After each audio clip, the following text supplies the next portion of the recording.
Welcome to our channel friends. आज आपण महत्त्वाचा निर्णय पाहणार आहोत. जसे की आतापर्यंत आपण पाहत आलेलो आहे समाजात की प्रत्येक पाल्याला वडिलांचीच जात लावण्यात येते, त्यांच्या टीसीवर वडिलांचीच जात असते.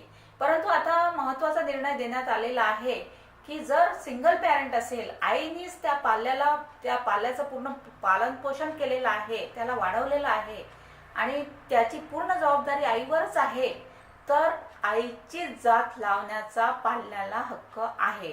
तर फ्रेंड्स, पाहूया हा निर्णय काय आहे. तुम्ही व्हिडिओ पूर्ण बघा, लाईक कमेंट शेअर करा आणि सबस्क्राईब करायला अजिबात विसरू नका. तर चला पाहूया काय निर्णय आहे. तर पाल्याचे पालन पोषण वडिलांशिवाय केवळ आईनेच केलेले असेल, म्हणजे आईच त्याची करता धरता असेल, तर वडिलांऐवजी आईचीच जात लावून जातीचा दाखला व जात वैधता प्रमाणपत्र मिळवण्याचा त्या पाल्याला हक्क आहे. अशा वेळी जात पडताळणी समितीने वडिलांच्याच कागदपत्रांचा आग्रह धरणे चुकीचे आहे, असा महत्त्वपूर्ण निर्वाळा मुंबई उच्च न्यायालयाने एका प्रकरणाच्या निमित्ताने नुकताच दिला आहे. तर काय प्रकरण आहे ते पाहूया आपण. सांगली जिल्हा जात पडताळणी समितीने जात वैधता प्रमाणपत्राचा अर्ज फेटाळल्याने ठाण्यातील विद्यार्थिनी, जिचे आपण नाव बदललेलं आहे, हिने ॲडव्होकेट यांच्या मार्फत उच्च न्यायालयात दाद मागितली होती. त्यात माननीय न्यायमूर्तींच्या खंडपीठाने कस्तुरीला दिलासा देताना हा महत्त्वपूर्ण निर्वाळा दिला.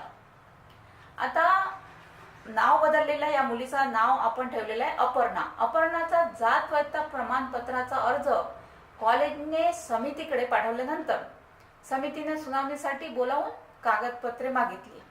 आता अपर्णाने आपल्या अनुसूचित जातीचा दाखला सिद्ध करण्यासाठी आईशी संबंधित सर्व कागदपत्रे दिली.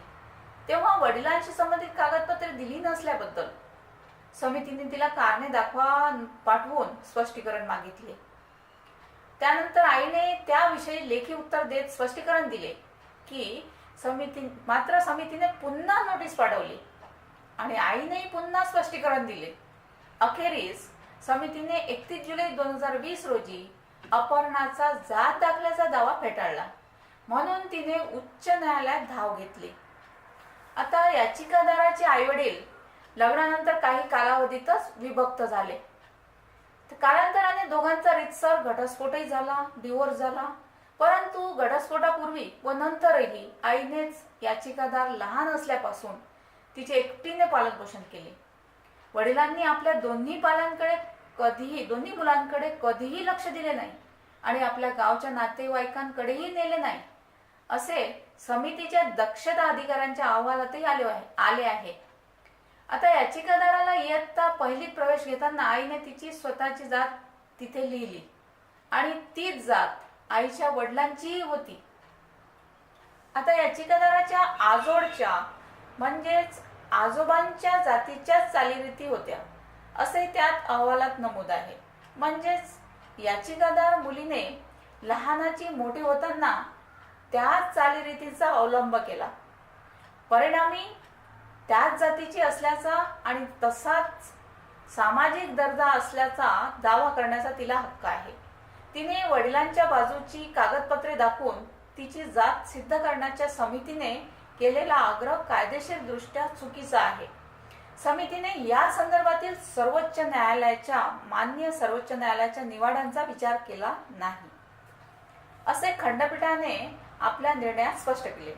आता समितीचा निर्णय रद्दबातल ठरवतानाच याचिकादाराने 4 एप्रिल रोजी पुन्हा समितीसमोर जावे आणि समितीने 3 महिन्यांच्या आत कायद्यांप्रमाणे योग्य निर्णय द्यावा, असा आदेशही खंडपीठाने दिला.